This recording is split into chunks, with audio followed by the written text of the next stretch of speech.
Hola a todos, soy Juan Moreno Márquez, profesor de Geografía e Historia, y desde este canal, La Estación de la Historia 9 y 3/4, vamos a hablar de población.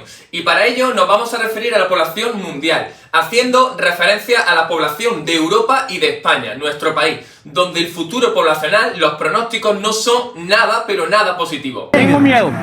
Ahora sí, vamos a comenzar esta interesantísima clase.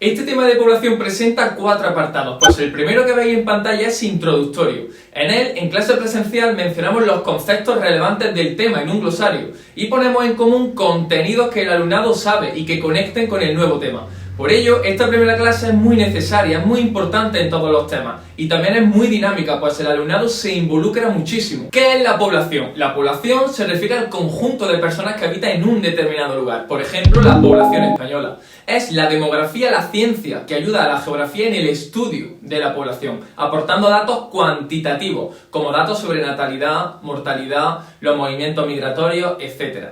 Hay muchas fuentes para estudiar la población, por ejemplo, el Fondo de Población de las Naciones Unidas, datos procedentes del Banco Mundial, los censos mismos de la población, es decir, esas listas de ciudadanos a partir de una serie de recuentos de población que se realizan cada 10 años, los padrones municipales, los registros civiles, los anuarios de las comunidades autónomas, etc. En España, por ejemplo, destaca el INE, Instituto Nacional de Estadística, que estudia los movimientos naturales a través de los censos, de los padrones, etc. En la actualidad, la población llega a los 8.000 millones de personas, localizándose un 90% aproximadamente en el hemisferio norte. Existe una fórmula llamada densidad de población que relaciona la distribución de la población total de un lugar y la superficie en kilómetros cuadrados, es decir, relaciona población y unidad de superficie. Por ejemplo, Bailén tiene 17.498 habitantes y una superficie de 118 kilómetros cuadrados. Si dividimos estas cifras nos sale 148,28 habitantes por kilómetro cuadrado, una densidad alta. Los factores que condicionan la distribución de la población son físicos, por el clima, por el relieve, por el tipo de suelo, pero también humanos, por la historia. Una capital de estado tendrá mucha población. También por motivos políticos, por ser sede del Parlamento Autonómico, por cuestiones económicas, es decir, por trabajo, por oferta, por servicios. Actualmente existe un trasvase de población del interior a la costa por motivos climáticos, pero también por motivos económicos, pues en la costa se concentra mucha oferta de trabajo. Así las cosas, actualmente los países con mayor población son los que tenéis en pantalla, siendo China e India los países más punteros. China contiene más del 18% de la población mundial y la India casi contiene las mismas cifras. Relacionado con los factores ya mencionados, las mayores densidades y concentraciones de población se encuentran en el sureste de Asia, China, India, Japón, etc. Y algunas zonas de países muy desarrollados como la zona de la banana azul, que concentra países como Inglaterra, Francia, Alemania, Bélgica, Países Bajos, Suiza o el norte de Italia. También encontramos muchas concentraciones en el este de Estados Unidos. Por su parte, los vacíos los vamos a encontrar en desiertos cálidos, obviamente, como el de Arabia, el desierto australiano, el del Sáhara y también desiertos fríos, como Siberia. También en el norte de los países nórdicos vemos vacíos en Islandia, Groenlandia, las selvas ecuatoriales como el Amazonas, etc. Aquí podéis ver la distribución mundial por continentes, siendo Asia el continente más poblado con más de 4.500 millones de personas. ¿Qué sucede con España y Europa? Ya hemos hablado de las fuentes demográficas, como los datos de la ONU, del Banco Mundial y de los propios países. Los censos, listas de habitantes de un lugar, nos proporcionan información sobre cuestiones económicas, sociales, nivel de estudio, etc. de los habitantes. En España tenemos el INE, tal y como os muestro en estas tablas de datos. Europa presenta una población de 746 millones de personas, el 10% de la población mundial, mientras que España presenta casi 48 millones de personas. En cuanto a la densidad de población, así como concentraciones y vacíos, Europa presenta una densidad media de 75 habitantes por kilómetro cuadrado. Pero como veis en el mapa, las mayores densidades se localizan en la zona de la Banana Azul, una zona que ya ha sido mencionada anteriormente y que abarca desde Reino Unido hasta Italia, tal y como veis en el mapa. Son países muy industrializados, algo que se entiende al estudiar el sector secundario y la historia de la revolución industrial. Las zonas con menos densidad se localizan en la Europa del Este y en zonas frías como los países nórdicos. En cuanto a España, presenta 95 habitantes por kilómetro cuadrado de densidad, siendo Madrid, la capital, y Barcelona, por cuestiones históricas, las ciudades con mayor densidad. También hay que destacar provincias como Vizcaya, Alicante o comunidades autónomas como Canarias y Baleares. El caso de Ceuta y Melilla es singular, pues presenta una densidad muy alta porque son territorios con muy poca superficie. Además, encontramos densidades minúsculas que están en el interior de España y que se corresponden con Soria y Teruel, ambas a la cabeza. Cuando hablamos de los movimientos naturales de la población, nos referimos a los cambios vitales de esta, es decir, a la natalidad, mortalidad, movimientos migratorios, etc. Las tasas demográficas son datos cuantitativos sobre la población. Vamos a estudiar varios de ellos. Respecto a la natalidad, vemos dos índices: la tasa de natalidad, o sea, el número de nacimientos que ocurre en un lugar determinado, concretamente un año, por 1000 dividido la población total. Si es alta será más de 30 por 1000, media si está entre 20 y 30 por 1000 y baja si es inferior a 20 por 1000. Níger, en la actualidad, en África, presenta las tasas más altas, con 45,21 por 1000.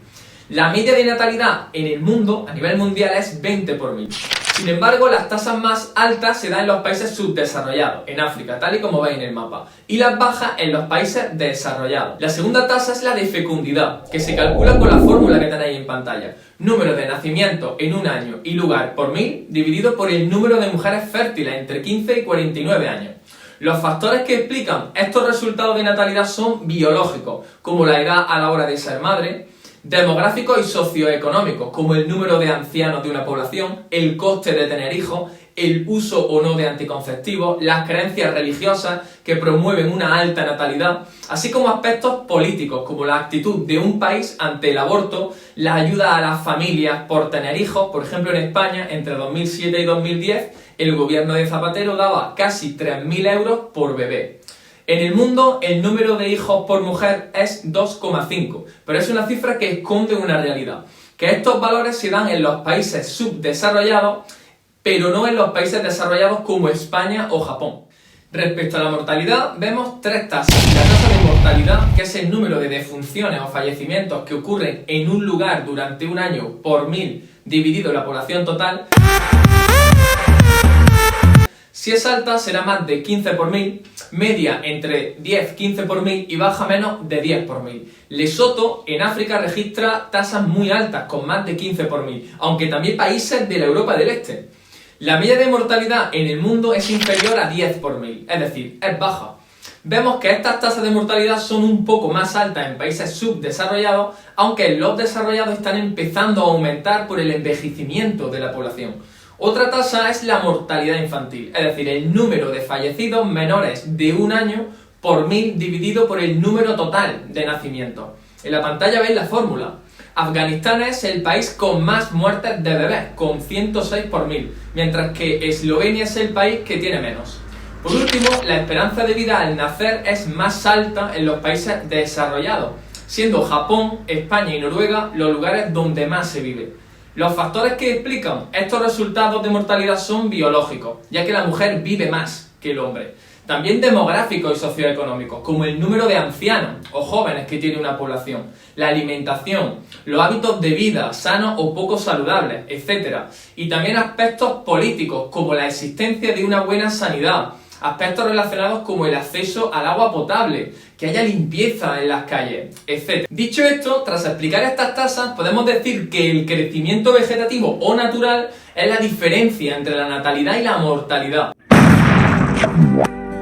¡No quiero crecer! ¡Quiero galletas! Habiendo crecimiento positivo si hay más nacimiento y negativo si hay menos nacimiento y más mortalidad. En el mapa podéis ver los lugares con más y menos crecimiento que coinciden con los que tienen más nacimiento. En cuanto a España, la natalidad es muy baja. De hecho, en 2021 hubo 336.247 nacimientos, siendo una natalidad del 7,1 por mil. La tasa de fecundidad es de 1,19 hijos por mujer, por lo que el reemplazo general no está nada asegurado. Para ello tendría que haber 2,1. Las causas de esta baja natalidad son los elevados costes económicos para tener hijos. Por ello se tiende al hijo único. También que la edad media para tener hijos son los 32 años. Y además, cada vez más hay un incremento de solteros y de divorciados. En esta gráfica que podéis ver en pantalla se puede ver la tendencia clarísima a la baja natalidad. En cuanto a la mortalidad, por su parte, también es baja en España. Hubo casi 450.000 defunciones en 2021, siendo la mortalidad de 9,49 por mil. La tasa de mortalidad infantil también es muy baja, con 2,66 por mil, y la esperanza de vida es muy alta, con 83 años, siendo superior en mujeres, con 85 años. Las causas de los fallecimientos se corresponden con el elevado número de población anciana. Mueren más hombres que mujeres, siendo la triple C la causa de las muertes por culpa de enfermedades de corazón, cáncer y accidentes de tráfico, carretera. En la gráfica se puede ver la dinámica de crecimiento de fallecimientos por el envejecimiento de la población. Aquí podéis ver que las altas tasas de mortalidad se dan en lugares del interior de España, mientras que las altas tasas de natalidad se dan en lugares como Ceuta y Melilla, por la inmigración. En cualquier caso, el futuro, como veis en pantalla, es caminar hacia el crecimiento negativo, donde los fallecimientos superan a los nacimientos, algo que también se ve en esta gráfica. Existe una teoría o un modelo demográfico que explica la evolución de la humanidad. Se llama TTD, o Teoría de la Transición Demográfica, estableciendo 4 fases o etapas, yo pongo 5, cuyas diferencias están en 3 aspectos: la natalidad, la mortalidad y el crecimiento vegetativo. Atentos a este gráfico. La primera fase es el régimen demográfico antiguo, que llegaría hasta el año 1750, el siglo XVIII, habiendo altas tasas de natalidad, porque no se aplica aún el anticonceptivo, y también altas tasas de mortalidad. Por tanto, el crecimiento es débil y la esperanza de vida es baja, por la falta de alimentación, por las guerras, por los pocos avances médicos, etc. La segunda fase es la de transición demográfica, y que yo divido en 2. El comienzo de la transición entre 1750 y 1900, donde la natalidad sigue siendo elevada, pero la mortalidad comienza a descender por la mejora alimenticia, por los avances médicos, por la mejora en la higiene, etc. Por tanto, el crecimiento vegetativo ahora sí es alto. La tercera fase es el final de la transición demográfica, entre 1900 y 1950, donde la natalidad sigue siendo alta, pero comienza a bajar, porque hay un control ya de la natalidad. Empiezan los seguros sociales, como las pensiones, mejores servicios, mientras que la mortalidad sigue siendo más baja aún. De este modo, el crecimiento es positivo, pero menos que en la anterior fase de explosión demográfica. Hay países muy atrasados que aún están en esta fase de transición. Por último, tenemos que hablar del régimen demográfico moderno, que es de descenso de la natalidad, por el empleo del anticonceptivo, por el retraso de la maternidad y del matrimonio, por el nivel de vida que se encarece, es más costoso, etc. Y de una mortalidad también muy baja. Esto se traduce en una esperanza de vida alta. En este sentido, caminamos hacia una quinta fase de desaceleración demográfica, donde habrá un decrecimiento poblacional para el año 2100 en países desarrollados como Japón, Alemania, China, Italia, España, etc. La evolución de España se explica con el mismo modelo de la TTD, pero con retardo, empezando la transición demográfica en el año 1800 y terminando la transición en el año 1975. Durante el siglo XX la natalidad en España fue muy alta, excepto en 2 momentos: en 1918 por la gripe española y entre 1936 y 1939 por la conocida Guerra Civil Española. La estructura de población puede estudiarse atendiendo a la estructura biológica, hombre-mujer, y a la estructura económica, población activa e inactiva. En cuanto a la estructura biológica, encontramos 3 grupos de edad: joven, de 0 a 14 años, adulta, de 15 a 64 años, y anciana, de más de 65 años. Aquí, con líneas horizontales negras, os separo los 3 grupos de edad. En cuanto al sexo, podemos decir 3 rasgos característicos que son impepinables: que nacen más niños que niñas, que en los estratos intermedios se equilibran y que las mujeres destacan en los estratos superiores, algo que sucede porque la esperanza de vida de la mujer es más alta por los trabajos desempeñados y por los mejores hábitos de vida hasta fechas recientes. En el mundo tenemos una población adulta, es decir, destacan los estratos intermedios. Eso sí, hay diferencias a nivel mundial, encontrando tres tipos de pirámides. La pirámide progresiva o triangular, de población joven, porque tiene un 35% de jóvenes, una base ancha, como ves, y un 5% de ancianos. Sobresalen poco los estratos superiores. Esto ocurre en los países subdesarrollados, que están comenzando la fase de transición demográfica, por lo que hay problemas de alimentación, de sanidad, de educación, etc., habiendo altas tasas de natalidad y mortalidad y poca esperanza de vida. Ejemplos son Nigeria o Bolivia. En segundo lugar tenemos la pirámide estancada o de campana, que representa población adulta. Tiene entre un 25 y 35% de jóvenes y entre un 5 y 12% de ancianos. Son países emergentes o en vías de desarrollo, que están terminando la transición demográfica. El crecimiento aquí ya es moderado, donde la natalidad y la mortalidad están bajando, por lo que la esperanza de vida aumenta. Aquí hay mucha población activa para trabajar. Ejemplos son Argentina o Sudáfrica. Por último tenemos la pirámide regresiva o diurna, que representa población envejecida. Tiene menos de un 25% de población joven y más de un 12% de población anciana. Esto ocurre, obviamente, en países desarrollados, con baja natalidad y baja mortalidad, y donde la esperanza de vida es muy alta por el estado del bienestar, que ya está consolidado, es decir, sanidad gratuita, educación pública, etc. A largo plazo provoca elevados gastos sociales en pensiones al existir una escasez de trabajadores jóvenes. Ejemplos son España, como podéis ver en esta pirámide de población de la derecha, o la misma población de Bailén, que tenéis aquí en esta diapositiva, sobre cómo comentar una pirámide de población. También es necesario conocer la estructura económica según el grado de actividad. Aquí os presento cómo se calcula la tasa de desempleo y de ocupación. Vamos a encontrar población activa e inactiva. La activa es la población en edad de trabajar, con 16 años o más, y se divide en población ocupada, es decir, la gente que tiene un empleo, y la gente que no tiene empleo o desempleada, es decir, la gente que está en paro, pero que busca un trabajo. Por otro lado, tenemos la población inactiva, personas que no tienen trabajo y no lo están buscando por su situación. Me estoy refiriendo a personas jubiladas, a estudiantes, personas con discapacidad, personas que se ocupan del hogar, etc.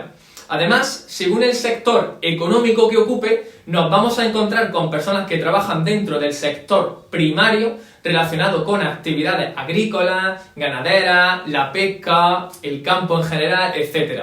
Del sector secundario, actividades industriales, y del sector terciario, actividades del sector servicios. En la actualidad, el sector servicios es el dominante en los países desarrollados. También en España, con más del 70% de la población activa, mientras que en los países subdesarrollados, el sector servicios es inferior al 50%. En esta tabla del INE se puede ver la incidencia que ha ido teniendo cada vez más el sector terciario y la menos incidencia del sector primario. Después de todo esto, ¿cuál es el futuro demográfico del planeta? Ya lo hemos ido diciendo a lo largo de la explicación. La ONU pronostica que llegaremos a los 9.000 millones en 2050, creciendo muchos países, la mayoría subdesarrollados, como veis en el mapa, como Nigeria, Congo, Etiopía, etc. Y otros países como la India. En cualquier caso, a largo plazo la fecundidad decrecerá. La esperanza de vida crecerá en los países menos desarrollados, lo que se traducirá en un envejecimiento de toda la población. Esto significará que no habrá reemplazo general y que la mayor parte de la población se irá a la ciudad a vivir. Esto es lo que se conoce como éxodo rural, viviendo un 72% del mundo en las ciudades y perjudicando gravemente al medio ambiente por la contaminación. Llegamos por fin al punto sobre movimiento migratorio. Las migraciones son desplazamientos de población por el espacio geográfico. Tenemos en cuenta la emigración, es decir, la salida de población de un lugar de origen, y la inmigración, la entrada o la llegada de personas a un lugar de destino. La diferencia entre inmigración y emigración es el saldo migratorio, tal y como tenéis aquí en pantalla, junto con la tasa de crecimiento real.